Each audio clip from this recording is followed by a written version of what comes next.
All right, good morning, guys. Back up on the Camaro. Can't remember if I showed you guys, but fresh tanks all in it.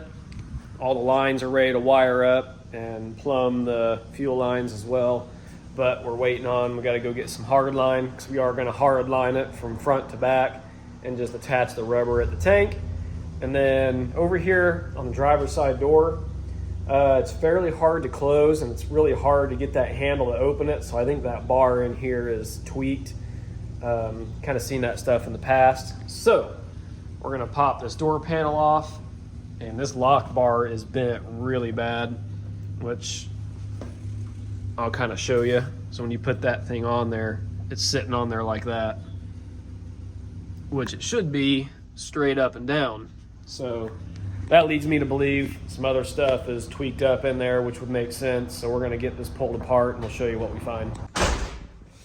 Okay, got my Oh Jesus clip remover. And as you can tell, she got some play in there. So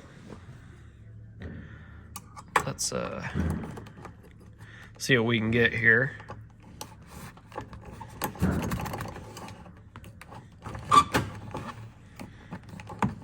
Well, she's wanting to fight a little bit, so, and I broke the plastic behind it, so that's great. Part of it. So we'll get this thing in here, get her popped out and get that off, and we'll go from there. Okay, checking back in. Made some headway on that door, got it latching and opening pretty easily. The latch mechanism is pretty worn out, so we're gonna wait till the very end on both the doors. When we redo the carpet and some interior bits, we'll deal with that then, because we got some more important stuff we got to get done, like the fuel system and getting the engine put back together and all that. So anyway, got the thing back up in the air, and as you know, I got my fuel line out of the new tank, and we went ahead and got this stuff here, 3/8 of this easy bend stuff. It's like a copper, and if you guys have never used that stuff, I think I've mentioned it in previous videos. It is awesome. You can straighten it up real nice. You can bend everything by hand, make it really clean, even by hand, as well as like getting a bender. You can really dial it in with a bender, get it looking real good. So I'm going to kind of assess underneath here where I want it to run and how much of it I'm going to be running. That way I can see what I got, because this stuff is not cheap. It's 25 foot per roll, and depending on where you get it, you're probably going to spend about $100 on it, which is absolutely asinine in my opinion, but it is what it is. What do you do? So anyway, I'm going to here kind of map out where I want to run the feed and return, and yeah, we'll go from there. I got some P-clamps ready. I'm going to map out where I want those as well, because obviously they had a few in place anyway, so probably just have to add a couple more. So anyway, see what I can get and come up with, and we'll take you guys along for it. We left off, I think, in the last one, finishing up the engine paint and a little bit of assembly, and we're adding power steering to this car, which we've went over in previous videos.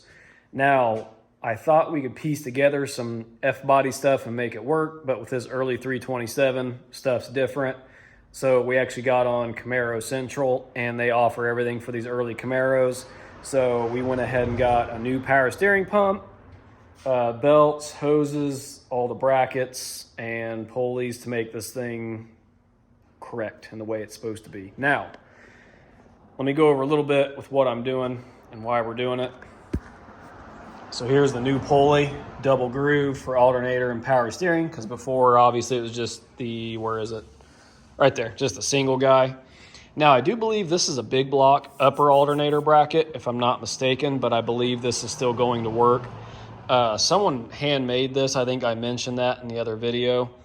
And we got this adapter deal here. It wraps around your header, sits up on top, spaces this out, and then this mounts to that and holds your alternator. I'll obviously show you more of that as I get through there, but that's where I'm at, taking off this old bracket and putting on the new lower.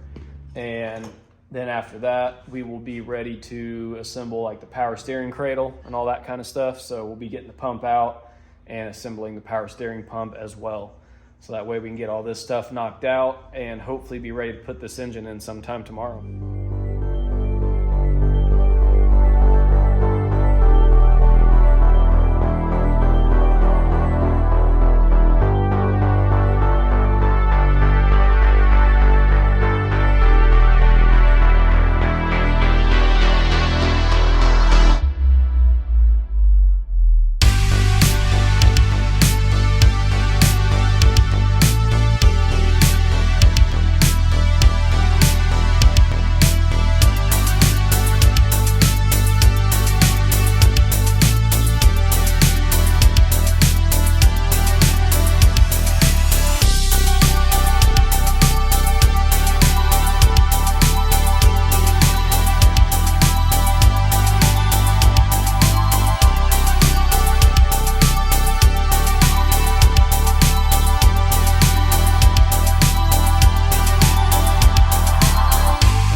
There we go. Not gonna lie, this thing works pretty good. Big old slide hammer with just one puller arm on it. That way you can grip it behind the pilot bearing, kind of press up against the other side adjacent to it, and pull it right out. And it looks like it really wasn't in too bad a shape, but we're already here, so let's replace it. Okay, got her all seated. Now these, for you guys that don't know, these pilot bearings are directional. You got to get the tapered portion sticking outward, because on the back side of that, it's actually like convex. It actually comes outward a little bit, and there's no taper. So you got to make sure this taper for the input shaft is facing outward. So we got that all seated. Went ahead and brought the bell housing over, the clutch fork, new rear seal for the transmission. I got all my bolts because I bagged and tagged everything, so we got all these over and to where they go.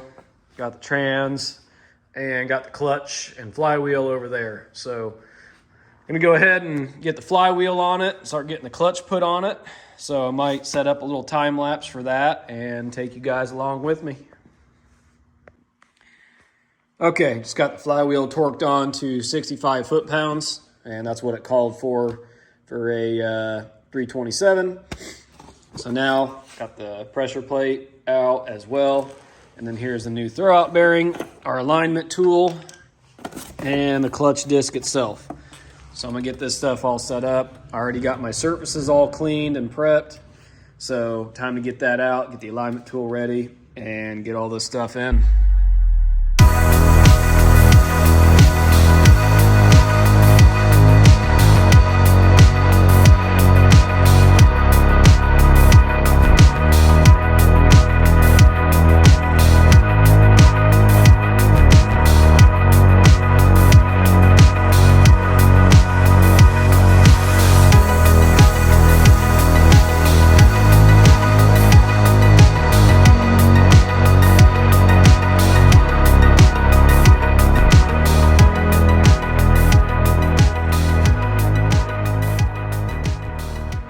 Okay guys, it's a new day and we are over here getting back on the Camaro, and so I think we showed getting the engine in it, and we showed getting the, or I don't know if I filmed getting the transmission up in it, but the new front cover we put on, the bearing retainer, was from a later model and it was too big. So we had to swap back to another one that we had in storage, cleaned it up, painted it, put a new seal in it, got it put on, trans went right in, we're good to go. So all that's got all that stuff bolted up, and I did a little bit of work off camera just because I needed to. just to be able to get some stuff done. So this is where we're at. Engine's looking pretty good. Got the belts on, got the alternator on, and we got fuel lines plumbed. So that was a pretty big deal. Pretty stoked on that. Turned out pretty clean. Now, we did have to go back to the old style alternator setup that someone had made before. We bought a specific alternator kit for a 327, 67, 68 Camaro with headers, and it wasn't even close to working. So I don't know what the heck was going on with that, but I knew the way someone had made this setup work before, I knew it would work. So we went back to it, got it all bolted up. Now, the only problem we have is this bracket that bolts and holds the lower part of the alternator doesn't cradle it. There's nothing that comes out here to the front like the factory style cradle. So what I'm going to do is use that kit that we bought, cut this piece off of it, and what I'll do is basically measure, weld this piece on, and that'll give us a cradle. That way the alternator isn't wanting to flex under load. And that's where I'm pretty much at right now. So we'll get this thing mocked up, make sure that works, weld it on, and then after that's done, the whole accessory drive system is done. And that pretty much means like the radiator, all that stuff can go back in it. But I'll probably address the parking brake cables and stuff next, and we'll show you what we're doing on that. And I also got power steering lines, all brand new. Got those all ran. Just got to tie them up underneath because they are a little bit long, so not a big deal. I'll get that done when it's back up in the air. So I'm gonna go ahead and get this alternator going, and we'll take you along for the ride with that, show you what it looks like when we're done. Okay, I'll show you what I got here. Got her all bolted together. Got it trimmed down to the perfect length, right in the position that I want. Well, maybe tweaked over here just a hair, but it's what we'll get. And then I'll basically run a bead on this side and that side, and then maybe even add a triangulated support. We'll see.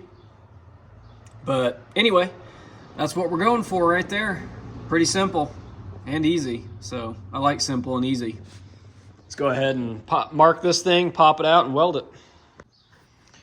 All right, got her done. Pretty stoked, got it burned in there pretty good. So now I'm gonna scuff this stuff up, respray this piece so that way it can be drying over lunch. And then after lunch, we can be slapping that thing back together.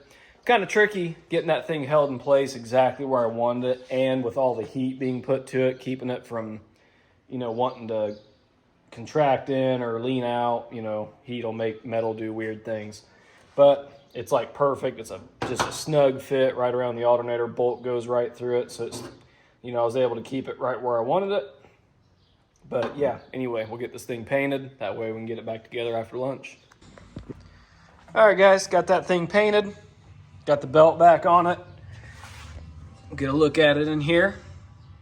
Turned out perfect. When we slip the alternator in there, it just grazes each side of it and slips right in nice and tight. It's perfect. Bolt goes right through. So it turned out pretty nice. Now that alternator won't be able to flex at the bottom portion of it under load, and it's just held in the right way. And I got space between the tall valve covers, which is nice, and still got belt adjustment left. So overall, pretty happy with that. And what a transformation on this engine bay too. Just looks so much better. So anyway, now I'm gonna move on, tighten the power steering belt, and then I think I'm going to be ready for the parking brake. Okay, we got the car lifted up, and I ran over to my dad's place, which is just, about a half mile down the road, and I measured off his Firebird where the factory parking brake mounts were.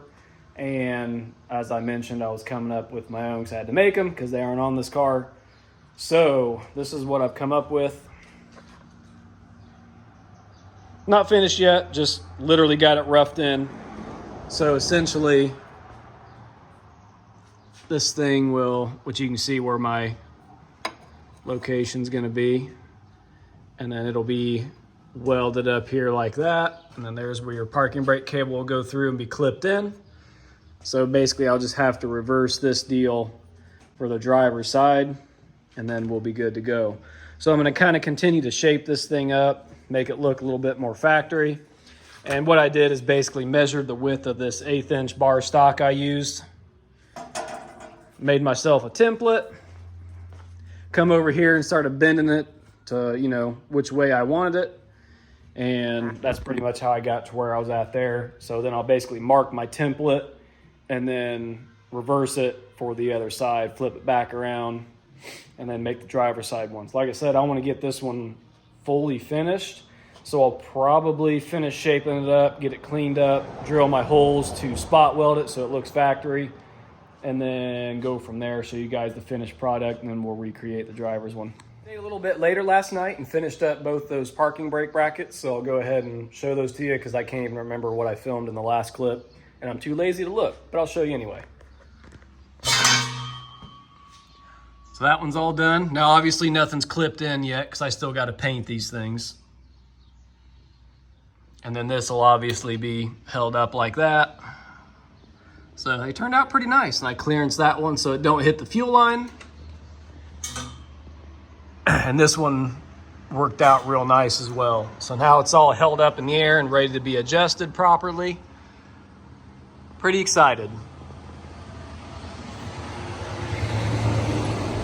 And looks as close to factory as I could get them with what we had. So pretty happy. Now what I'm doing now is I went ahead and laid out the new exhaust, which is a stainless steel MagnaFlow 2.5 inch with a performance but stock location style muffler. And it didn't come with the ends because this has block hugger headers, the Sandersons, as you can tell. And luckily we have his original exhaust still, so I can go get it. And I think what we're gonna do is I'm gonna chop the ends off extra long, bolt the original ends on it, and we'll get the car fired up with open headers, make sure it runs. And then we have a guy in town that does classic car exhausts and alignments and stuff. So we'll basically box up this exhaust, take it into him, and let him finish it out and do the alignment. It just saves our customer a ton of time and money because it'd take me a little bit longer because I don't have all the exhaust tools, and I'm not going to eat into his wallet with how long it would take me to do it. So what I'll do is I'm going to box this stuff back up for now and take the old exhaust over here, chop it off, bolt it up, and then that way we're good to go. When we get this car drivable, it can be taken to him and get in alignment and have the exhaust put on. So let's get that thing over here and cut those pipes, put that on, and throw this stuff back in the box.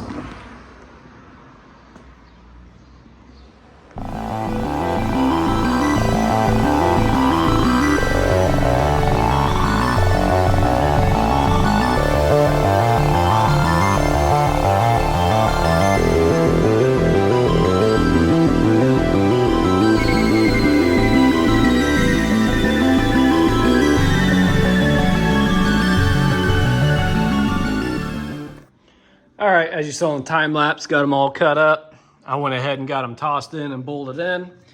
So those fit up real nice. I left it plenty long, that way the new pipes can probably be spliced in right in that area, would be my guess. So these are all in there, and those are actually, whoever did it did a pretty good job because they are tucked up in there nice, especially with this car being lowered. That'll play into his favor quite a bit. So that's a pretty nice little section to use and then tie into it right in there. And it'll be good to go. And then I also got the power steering lines tied up and away from the exhaust, running where the factory had them. So all that's taken care of, and I think I'll be ready to start on either adjusting the parking brake or doing radiator and stuff like that when I get back from lunch. So anyway, yeah, we're gonna go eat, come back, and get on it. All right, guys. It's Monday morning, back on the Camaro, and I think I left off telling you I was doing the O2 bung, and we ended up welding it in instead of using the clamps because of the area and the bend where it was at, it wasn't jiving very well. So we'll show you what I got going on under here. Finished welded it Friday afternoon before I left and got it all in there. Looks great. So now the starter is ready to go in, and I'll get you guys caught up with where I'm at. So get a little light up in here. It's hard to see. So there she is. I can't remember if I showed it or not, but anyway, there it is. In the book, it calls for anywhere 1 to 10 inches behind the collector, and I'm right at about 10 inches because of the curve here. So you measure down from your collector flange all the way back, that's about 10 inches. So should be perfect. Got that in there and ready to go. Now, obviously, if I put the O2 in, I can't get the starter in it. So that being said, the starter was pretty gross. It'd been in there for a day or two, and I went ahead, cleaned the whole thing, masked off the front, and got the body all cleaned up and ready to go. So we're gonna paint this in some high temp black. That way it can be drying. I can get that sucker back up in there, hook up the O2 housing, hook it up with the Holley Sniper, and that way, while I am on vacation, which you guys will see a little video of that, probably, it'll probably be after this Camaro video. Jason's gonna tie up a lot of the wiring on this car while I'm gone. So anyway, we're gonna get to painting the starter, get that knocked out, get her prettied up so we can get it up in the car. Got this thing all painted. Used a satin black, still curing out. So we're just gonna let this sit and flash off. So what I'm going to do is probably just put it in tomorrow, because that's Rust-Oleum, and we all know it takes like 347 million days to dry. So we'll just tackle that tomorrow. I did get the radiator out and clean it all up. I mean, not extensively, but enough to where it looks way better than it did. And got the bolts out, so we're ready to slap this radiator and fan shroud in, and then the top support piece. So go ahead and set you guys up, and we'll get this thing tossed in and just be that much closer to getting all this stuff hooked up and finished up.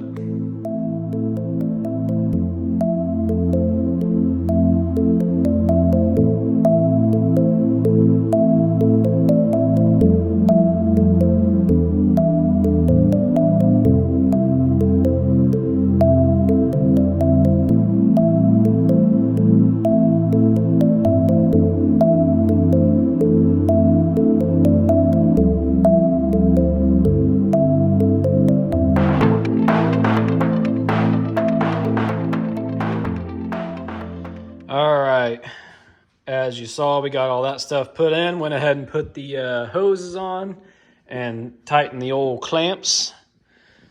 So it's looking pretty good. This whole setup's looking much nicer than it did before, and it's not even fully finished or cleaned up yet. So once we really detail this stuff and get rid of that nasty wire loom, you know, it'll look much, much better. And I did break the heater core.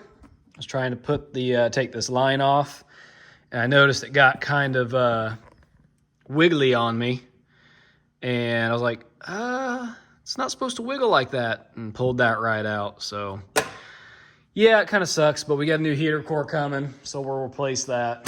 But this thing is about ready to fire pretty soon, so I'm probably going to save that for next video. As well as a couple other things. I know I got enough to get another video out to get you guys updated on this project. So yeah, there it is.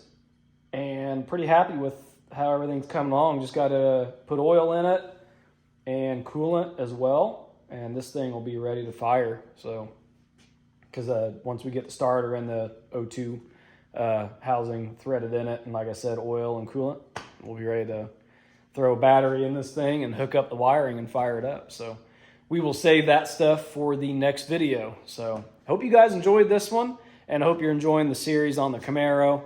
And also I'm going to be filtering in, you know, the Volkswagen show I'm going to, more of my Volkswagens. The 55, we're getting ready to hit hard on that again, and obviously finishing this car out. So Really hope you like all the content. So for now, this is where we're going to leave off, and we'll see you in the next video. Remember to like, comment, and subscribe, and we are out.